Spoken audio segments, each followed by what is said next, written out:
Good morning. सकाळी मला उठवलेलं पायलनी phone करून, कारण की तिचा बड्डे आहे आज आणि तिचे 2 दिवसापासून चाललेलं की दीदी मला हे पाहिजे आणि मला हे खायचं आहे.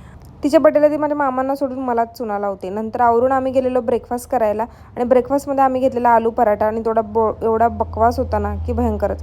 नेहमी तो चांगला देतो, पण आज काय माहिती काय झालं. प्लॅन तर नव्हता आमचा मॉलमध्ये यायचा, तर काय माहिती आम्हाला कोणती स्पेल माहिती आहे का, आम्ही इथेच टपकतो. मधुला घ्यायचं होतं टॉप, ते सोडून आम्ही असं फालतूगिरी करत बसलेलो आणि माझ्या मम्मीनी तर हा ड्रेस एवढा घाणपणे रिजेक्ट केलेला ना की भयंकरच. आणि नंतर मग आम्ही तिथून निघालो आणि थोडाफार मॉल फिरलो. असं नाईट ड्रेसमध्येच मी फिरत होते मॉल. सेंटरला पण माझ्यासारखी सवय वाटतं फोन यूज करत बसलेला, आणि त्याच्यामुळे मला अजूनपर्यंत माझं गिफ्ट आलेलं नाही आहे. रूमवर जाता जाता आम्ही विचार केला की भाजीचा आणि फ्रूट्स थोडं घेऊनच जायचं. नंतर आम्हाला संध्याकाळी बाहेर निघायचं नव्हतं. रूमवर आल्यावर मी फ्रेश वगैरे झाले आणि नेटफ्लिक्स बघायला घेतलं, कारण की मी काल दिवसभर काहीच बघितलं नव्हतं आणि आज मला बघायचं होतं. रात्री केक कटिंगसाठी घरून फोन आलेला, मग मी त्यांच्यासोबत थोड्या गप्पा मारल्या. Thank you for watching. Bye bye.